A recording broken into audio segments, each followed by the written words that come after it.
ប៉ុល ពត គឺជាលេខាបកកុម្មុយនីសកម្ពុជាដែលជាតំណែងខ្ពស់បំផុតនៅក្នុងបកនិងជានាយករដ្ឋមន្ត្រីនៃរបបកម្ពុជាប្រជាធិបតេយ្យដែលគេស្គាល់ថាជារបបខ្មែរក្រហមឬរបបប៉ុល ពត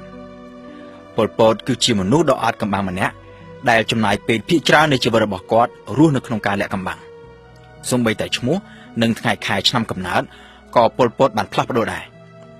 ប៉ុល ពត តាមពិតមានឈ្មោះដើមថាសឡុតសកើតនៅភូមិព្រែកស្បូវក្នុងខេត្តកំពង់ធំគេដឹងថាប៉ុល ពត ស្លាប់នៅថ្ងៃទី15ខែមេសាឆ្នាំ1998ក៏ប៉ុន្តែប៉ុល ពត កើតនៅថ្ងៃណាខែណាឆ្នាំណានៅតែជាបញ្ហាមិនច្បាស់លាស់ដដែលយោងតាមវិទ្យុជាតិកម្ពុជាប្រជាធិបតេយ្យដែលបានផ្សាយនៅឆ្នាំ1977ប៉ុល ពត កើតនៅឆ្នាំ1925ក៏ប៉ុន្តែយោងតាមឯកសារជាច្រើនដែលអាណាព្យាបាលបារាំងបានតម្កល់ទុកនៅឆ្នាំ1950ប៉ុល ពត ឬសឡុតសកើតនៅថ្ងៃទី25ខែឧសភាឆ្នាំ1928ចំណែកប៉ុល ពត ខ្លួនឯងបានអះអាងថាថ្ងៃខែឆ្នាំកំណើតពិតរបស់គាត់គឺខែមករាឆ្នាំ1925ក៏ប៉ុន្តែគាត់បានបន្ថយអាយុ3ឆ្នាំដោយចុះនៅក្នុងបញ្ជីជាតិថាកើតនៅឆ្នាំ1928ទៅវិញសឡុតសកើតនៅក្នុងគ្រួសារត្រកូលកសិករស្ដុកស្ដំមួយនៅខេត្តកំពង់ធំឪពុករបស់សឡុតសឈ្មោះប៉ែនសឡុតម្ដាយឈ្មោះសុកណែមសឡុតសមានបងប្អូនទាំងអស់9នាក់ក្នុងនោះប្រុស7នាក់និងស្រី2នាក់សឡុតសគឺជាកូនទី8យោងតាមលោក David Chandler គ្រួសាររបស់សឡុតសមានទំនាក់ទំនងយ៉ាងជិតស្និទ្ធជាមួយនឹងព្រះបរមរាជវាំងនៅក្នុងទសវត្សរ៍ឆ្នាំ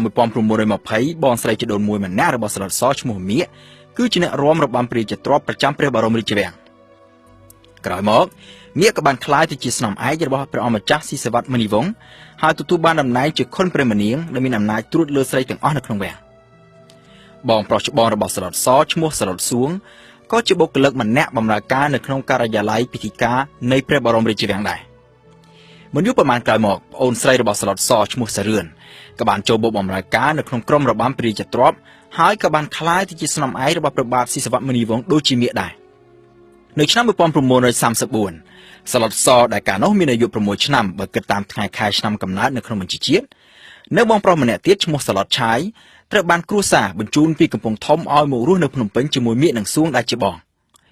មិនយូរប៉ុន្មានក្រោយពីមកដល់ភ្នំពេញសឡុតសក៏បានទៅបួសរៀនធម៌និងភាសាខ្មែរនៅវត្តបទុមវត្តីដែលស្ថិតនៅជាប់នឹងព្រះបរមរាជវាំងគូបញ្ជាក់ថានៅពេលនោះប្រទេសកម្ពុជាកំពុងស្ថិតក្រោមអាណាព្យាបាលបារាំងហើយនៅតាមសាលារៀនរបស់រដ្ឋគេតម្រូវឲ្យរៀនជាភាសាបារាំងនៅក្នុងបទសម្ភាសន៍ជាមួយអ្នកកាសែតបរទេសពេលកំពុងកាន់តំណែងជានាយករដ្ឋមន្ត្រីប៉ុល ពត បានរៀបរាប់យ៉ាងដូចនេះថាខ្ញុំជាកូនចៅរបស់កសិករឆ្លប់ពីតូចឆ្លប់រួមរស់ធ្វើការងារតែចការជាមួយពុកម្ដាយហើយក្រោយមកមកនៅវត្តជាទំនៀមទម្លាប់ដើម្បីរៀនសូត្រអក្សរក្រោយពីបានបួសរៀនអស់ប្រមាណខែមកនៅឆ្នាំ1936សឡុតសក៏បានចូលរៀននៅសាលាបឋមសិក្សាកាតូលិកមួយនៅជិតព្រះបរមរាជវាំងសិស្សនៅសាលានោះច្រើនតែជាកុម្មុយនីសរាជការឬអ្នកមានឋានៈធំដុំហើយថ្លៃសាលានោះទៀតសោតក៏មានតម្លៃខ្ពស់ដែរនៅក្នុងអំឡុងពេលនោះមានព្រឹត្តិការណ៍មួយចំនួនបានកើតមានឡើងដែលអាចជះឥទ្ធិពលដល់គំនិតរបស់សឡុតសជាពិសេសគំនិតបែបជាតិនិយមទី1នៅពេលដែលសឡុតសទើបតែបានចូលរៀននៅសាលាបឋមសិក្សាស៊ិនងកថាញ់សឹមវ៉ានិងប៉ាឈឿនដែលធ្វើការនៅវិទ្យាស្ថានពុទ្ធសាសនាបណ្ឌិតក្នុងក្រុងភ្នំពេញបានទទួលការអនុញ្ញាតពីអាជ្ញាធរបារាំងឲ្យបោះផ្សាយកាសែតជាភាសាខ្មែរមួយឈ្មោះនគរវត្តដែលជាកាសែតភាសាខ្មែរលើកដំបូងបង្អស់នៅប្រទេសកម្ពុជាកាសែតនគរវត្តបានចុះផ្សាយនៅអត្ថបទវិចារណកថាជាច្រើនដែលបង្ហាញអំពីគំនិតជាតិនិយមសឡុតសដែលរស់នៅជាមួយបងប្រហែលជាបានអានកាសែតនេះជាប្រចាំពីព្រោះថាបើយោងតាមលោក David Chandler មាននឹងសួងដែលទៅជាបងរបស់សឡុតសបានជាវកាសែតនគរវត្តមកអានជាប្រចាំព្រឹត្តិការណ៍សំខាន់មួយទៀតគឺនៅពេលដែលសឡុតសរៀនជិតចប់បឋមសិក្សានៅចន្លោះឆ្នាំ1940និងឆ្នាំ1941បារាំងដែលច្បាំងចាញ់អាល្លឺម៉ង់ក្នុងសង្គ្រាមលោកលើកទី2ក៏បានយកព្រមឲ្យថៃកាត់យកទឹកដីខេត្តបាត់ដំបងនិងសៀមរាបរបស់ខ្មែរទៅគ្រប់គ្រងដែលជាហេតុបណ្ដាលឲ្យប្រជាជនកម្ពុជាមានកំហឹងយ៉ាងខ្លាំងសូម្បីតែព្រះបាទមុនីវង្សក៏ខ្ញាល់នឹងការបាត់បង់ទឹកដីនេះយ៉ាងខ្លាំងដែររហូតដល់សម្ដេចព្រះទ័យចាក់ចេញពីព្រះបរមរាជវាំងទៅគង់នៅខេត្តកំពង់ឆ្នាំងហើយបដិសេធឈប់និយាយភាសាបារាំងរហូតដល់ព្រះអង្គចូលទីវង្គតនៅឆ្នាំ1941ទំនងជាហេតុការណ៍ទាំងពីរនេះហើយដែលបានជះឥទ្ធិពលដល់គំនិតរបស់សឡុតសដែលនៅជាកុមារនៅឡើយឲ្យមានគំនិតស្អប់បរទេសនិងមានគំនិតជាតិនិយមនៅឆ្នាំ1942សឡុតសបានជាប់ឈ្មោះនៅក្នុងចំណោមសិស្ស20នាក់ ដែលត្រូវបានជ្រើសរើសឲ្យទៅរៀននៅអនុវិទ្យាល័យមួយឈ្មោះអនុវិទ្យាល័យព្រះសីហនុដែលបារាំងទើបនឹងបង្កើតនៅខេត្តកំពង់ចាមនៅថ្ងៃទី20ខែកក្កដាឆ្នាំ1942នៅទីក្រុងភ្នំពេញបាតកម្មដ៏ធំមួយត្រូវបានរៀបចំឡើងប្រឆាំងនឹងបារាំងបាតកម្មនេះកើតឡើងក្រោយពីអាជ្ញាធរបារាំងបានចាប់ខ្លួនព្រះសង្ឃខ្មែរពីរអង្គគឺអាចារ្យហែមឈីវនិងនួនឌួងដែលបានទេសនាប្រឆាំងនឹងបារាំងបាតកម្មនេះត្រូវបានដឹកនាំដោយសេនអុកថៃនិងប៉ាឈឿនហើយមានអ្នកចូលរួមរាប់ពាន់នាក់នៅក្នុងនោះក៏មានព្រះសង្ឃប្រមាណ500អង្គផងដោយយើងមិនដឹងច្បាស់អំពីថ្ងៃដែលសឡុតសចាក់ចេញពីភ្នំពេញទៅកំពង់ចាមយើងមិនអាចដឹងបានទេថាតើសឡុតសបានចូលរួមនៅក្នុងបាតកម្មនេះដែរឬក៏អត់នៅឯអនុវិទ្យាល័យព្រះសីហនុខេត្តកំពង់ចាមសឡុតសបានជួបជាមួយនឹងហ៊ូនឹមហ៊ូយុននិងខៀវសំផនដែលរៀននៅទីនោះដែរអ្នកទាំងនេះសុទ្ធតែជាកូនអ្នកចេះដឹងហើយសុទ្ធតែជាអ្នករៀនពូកែហើយដែលក្រោយមកសុទ្ធតែបានក្លាយទៅជាមេដឹកនាំសំខាន់របស់ចលនាខ្មែរក្រហមក៏ប៉ុន្តែមិត្តភក្តិជិតស្និទ្ធបំផុតរបស់សឡុតសនៅពេលនោះគឺលឿនណុនប្អូនប្រុសរបស់លឿនណុលប្រហែលជាដោយសារតែទំនាក់ទំនងមិត្តភាពជាមួយមេដឹកនាំខ្មែរក្រហមនេះហើយបានជានៅឆ្នាំ1975លឿនណុនមិនព្រមចាក់ចេញពីទីក្រុងភ្នំពេញដោយមកពីគិតថាពួកមេដឹកនាំខ្មែរក្រហមអាចយកយល់ដល់មិត្តចាស់